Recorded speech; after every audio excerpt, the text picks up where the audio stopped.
سونے اور چاندی کے زیر استعمال زیور پر بھی زکات ہے کہ آپ نے سارا سال چوڑیاں پہنی تو آپ یہ کہ چونکہ یہ میں پہنتی رہی اس لیے اس پہ زکات نہیں، اس پر بھی زکات ہے، اور اس کی دلیل یہ حدیث ہے۔ عمر ابن شعیب اپنے باپ سے، وہ اپنے دادا سے روایت کرتے کہ ایک عورت نبی اکرم صلی اللہ علیہ وسلم کے پاس آئی، اس کے ساتھ اس کی بیٹی بھی تھی جس کے ہاتھ میں سونے کے 2 موٹے کنگن تھے۔ آپ نے اس سے فرمایا کیا تم اس کی زکات ادا کرتی ہو؟ اس نے کہا نہیں۔ آپ نے فرمایا کیا تجھے یہ پسند ہے کہ اللہ تجھے ان کے بدلے میں قیامت کے دن 2 کنگن آگ سے پہنائے؟ اس نے یہ سن کر دونوں کنگن اتار کر آپ کی خدمت میں پیش کر دیے کہ یہ اللہ اور اس کے رسول کے لیے ہیں صلی اللہ علیہ وسلم۔ ام سلمہ کہتی ہے میں سونے کا اوزا ایک زیور پہنا کرتی تھی، میں نے پوچھا یا رسول اللہ کیا یہ بھی کنز کی تعریف میں آتا ہے؟ یعنی سونے کا زیور جو پہنتی تھی اس کے بارے میں انہوں نے پوچھا۔ آپ نے فرمایا جو مال اتنی مقدار کو پہنچ جائے جس پر زکات دینا لازم ہو جاتا ہے پھر اس کی زکات دی جائے تو وہ کنز نہیں ہوگا۔ تو اس میں حضرت اسماء والی حدیث بھی رکھیے سامنے اور حضرت ام سلمہ والی کہ پہنا ہوا زیور ہے اگر نصاب کی حد کو پہنچ گیا 7.5 تولے سونا یا 52.5 تولے چاندی تو زکات ہوگی، اگر اس سے کم ہے پہنے یا نہ پہنے تو پھر زکات نہیں ہے۔ زکات کے لیے ملکیت ہونا ضروری ہے، ٹھیک ہے، ملکیت ضروری ہے، اور ملکیت میں اگر وقتی طور پر آپ ڈس اون کر دیے جائیں تو آپ کی زکات بھی ختم ہو جائے گی، لیکن اگر آپ کو دوبارہ مالک بنا دیا جائے تو دوبارہ زکات شروع ہو جائے گی، اور اس دن سے ہوگی جس دن آپ کو دوبارہ مالک بنایا گیا، ٹھیک ہے۔ کبھی ایسے ہوتے ہیں نا سسرال والے ناراض ہو کر زیور لے لیتے ہیں اور پھر کچھ عرصے کے بعد واپس دے دیتے ہیں، تو جتنا عرصہ ان کے پاس رہا زکات آپ پہ نہیں، جس دن سے آپ کو دوبارہ مل گیا آپ پہ زکات پڑ گئی۔ زکات ہجری کیلنڈر کے اعتبار سے دی جائے گی، اہم نقطہ یہ یاد رکھنے کا ہے۔ مثلا آپ یکم رمضان کو زکات دیتے ہیں تو ہر سال یکم رمضان کے دن زیور کی قیمت معلوم کیجئے، یہ نہیں ایک ہفتے بعد دے رہے اور قیمت کم ہوگی، نہیں، آپ کو یکم رمضان ہی کی قیمت کے مطابق زکات دینی ہوگی، لیکن یہ نہیں کہ زکات کا مہینہ کوئی الگ مقرر ہے۔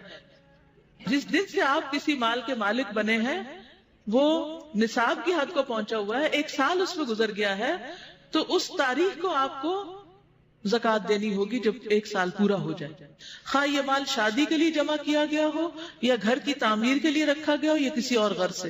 مثلا آپ پیسے جمع کر رہے ہیں بینک میں رکھے ہوئے کہ مثلا 1 کروڑ جمع ہو جائے تو پھر آپ مکان بنائیں گے، تو ہر سال اس کروڑ پر زکات آئے گی جب تک آپ اس کا مکان بنا نہیں لیتے۔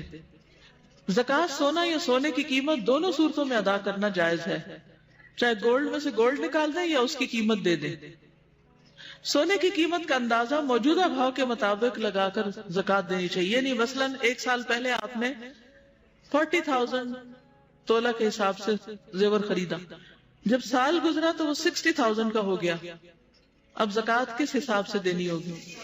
60,000 کے حساب سے۔ کاغذ کی کرنسی چونکہ ہر وقت سونے یا چاندی سے تبدیل کی جا سکتی ہے، لہٰذا رائج الوقت کرنسی کا نصاب 87 گرام سونا یا 612 گرام چاندی دونوں میں سے جس کی قیمت کم ہوگی اس کے برابر ہوگا، جس پر سال گزرنے کے بعد 2.5% کے حساب سے زکات ادا کرنی چاہیے۔ مثلا بینک میں آپ کے پیسے پڑے ہوئے ہیں جس کی ویلیو 7.5 تولے سونے یا 52.5 تولے چاندی کے برابر ہے، اب آپ اس کو کس کے اگینسٹ لیں گے؟ چاندی آج کل سستی ہے تو چاندی کے اگینسٹ جس کی قیمت کم ہوگی۔ نصاب سے کم سونا اور نصاب سے کم چاندی کو ملا کر زکات ادا کرنا، یعنی 2 چیزوں کو ملا کر زکات ادا کرنا سنت سے ثابت نہیں۔ یعنی مثلا آپ کے پاس 7.5 تولے کی بجائے صرف 7 تولے زیور ہے، کیا زکات ہے؟ نہیں۔ اچھا، اب آدھا تولہ کم ہے، زکات نہیں، لیکن آپ کے پاس کچھ چاندی کی انگوٹھیاں ہیں جن کی قیمت آدھے تولے کے برابر بنتی ہے، تو کیا آپ اس 7 کو 7.5 بنانے کے لیے چاندی ڈال کے زکات دیں گے؟ شاباش، صحیح سمجھا، نہیں، کیونکہ الگ الگ نصاب ہے ہر ایک کا۔ دیکھیے 3 سچویشنز ہیں، آپ کے پاس سونا ہے اور روپیہ ہے، چاندی کوئی نہیں، جو اکثر عام طور پہ نہیں ہوتی۔ آپ کے پاس سونا نہیں ہے، صرف چاندی ہے اور روپیہ پیسہ۔ آپ کے پاس سونا اور چاندی ہے، روپیہ پیسہ نہیں ہے، تو اس ساری صورتیں مختلف ہو جائیں گی۔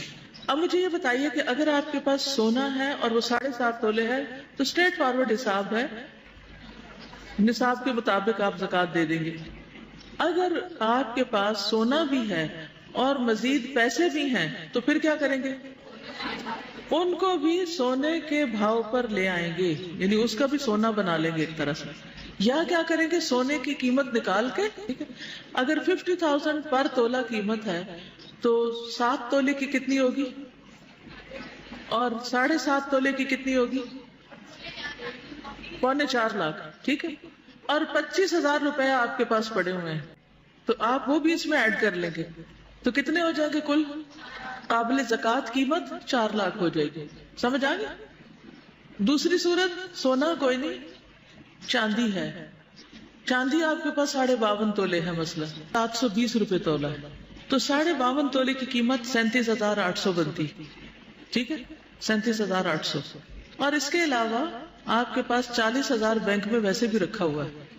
اب آپ دونوں کو کیا کریں گے، ملائیں گے، اور پھر اس کے اوپر کتنے پرسنٹ زکوٰۃ دیں گے، 2.5 یا 40واں حصہ، یعنی 40th پارٹ آف اٹ. ٹھیک، اچھا. اب ایک اور صورت یہ ہے، 7 تولے سونا ہے، 52.5 تولے چاندی ہے، اور روپیہ پیسہ ہے. اب کیا کریں گے، 7.5 تولے کو چاندی کے ساتھ جمع نہیں کریں گے، شاباش، اور چاندی کی قیمت لگا کے اور باقی کرنسی اس کے اندر ایڈ کر لیں گے، اور 2.5 کے حساب سے زکوٰۃ نکال لیں گے. آپ کے پاس چاندی کوئی نہیں، سونا ہے 7 تولے، اور اس کے علاوہ آپ کے پاس کچھ کرنسی ہے جو مل کے 10 تولے کے برابر بن جاتی ہے سب کچھ.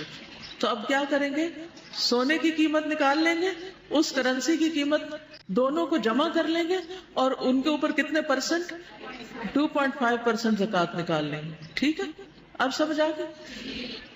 ان کا سوال ہے 2 تولے سونا ہے، 2 لاکھ روپے ہے، زکوٰۃ آئے گی کہ نہیں آئے گی؟ آئے گی. کیوں آئے گی؟ کیونکہ وہ 52.5 تولے چاندی کی قیمت سے زیادہ پیسے رکھے ہوئے آپ کے پاس. ٹھیک ہے، اصول یہ ہے کہ دونوں دھاتوں میں سے جس کی قیمت کم ہو اس کے مطابق نصاب لیا جاتا ہے. سونے اور چاندی کے زیر استعمال زیور پر بھی زکوٰۃ ہے، کہ آپ نے سارا سال چوڑیاں پہنی تو آپ یہ کہیں چونکہ یہ میں پہنتی رہی اس لیے اس پہ زکوٰۃ نہیں، اس پر بھی زکوٰۃ ہے، اور اس کی دلیل یہ حدیث ہے. عمر ابن شعیب اپنے باپ سے، وہ اپنے دادا سے روایت کرتے کہ ایک عورت نبی اکرم صلی اللہ علیہ وسلم کے پاس آئی، اس کے ساتھ اس کی بیٹی بھی تھی جس کے ہاتھ میں سونے کے 2 موٹے کنگن تھے. آپ نے اس سے فرمایا کیا تم اس کی زکوٰۃ ادا کرتی ہو؟ اس نے کہا نہیں. آپ نے فرمایا کیا تجھے یہ پسند ہے کہ اللہ تجھے ان کے بدلے میں قیامت کے دن 2 کنگن آگ سے پہنائے؟ اس نے یہ سن کر دونوں کنگن اتار کر آپ کی خدمت میں پیش کر دیے کہ یہ اللہ اور اس کے رسول کے لیے ہیں صلی اللہ علیہ وسلم. ام سلمہ کہتی ہے میں سونے کا اوزا ایک زیور پہنا کرتی تھی. میں نے پوچھا یا رسول اللہ کیا یہ بھی کنز کی تعریف میں آتا ہے؟ یعنی سونے کا زیور جو پہنتی تھی اس کے بارے میں انہوں نے پوچھا. آپ نے فرمایا جو مال اتنی مقدار کو پہنچ جائے جس پر زکوٰۃ دینا لازم ہو جاتا ہے پھر اس کی زکوٰۃ دی جائے تو وہ کنز نہیں ہوگا. تو اس میں حضرت اسما والی حدیث بھی رکھیے سامنے، اور حضرت ام سلمہ والی کہ پہنا ہوا زیور ہے اگر نصاب کی حد کو پہنچ گیا 7.5 تولے سونا یا 52.5 تولے چاندی تو زکوٰۃ ہوگی، اگر اس سے کم ہے پہنے یا نہ پہنے تو پھر زکوٰۃ نہیں ہے. زکوٰۃ کے لیے ملکیت ہونا ضروری ہے. ٹھیک ہے، ملکیت ضروری ہے، اور ملکیت میں اگر وقتی طور پر آپ ڈس اون کر دیے جائیں تو آپ کی زکوٰۃ بھی ختم ہو جائے گی. لیکن اگر آپ کو دوبارہ مالک بنا دیا جائے تو دوبارہ زکوٰۃ شروع ہو جائے گی، اور اس دن سے ہوگی جس دن آپ کو دوبارہ مالک بنایا گیا. ٹھیک ہے، کبھی ایسے ہوتے ہیں نا سسرال والے ناراض ہو کر زیور لے لیتے ہیں اور پھر کچھ عرصے کے بعد واپس دے دیتے ہیں، تو جتنا عرصہ ان کے پاس رہا زکوٰۃ آپ پہ نہیں. جس دن سے آپ کو دوبارہ مل گیا آپ پہ زکوٰۃ پڑ گئی. زکوٰۃ ہجری کیلنڈر کے اعتبار سے دی جائے گی، اہم نقطہ یہ یاد رکھنے کا ہے.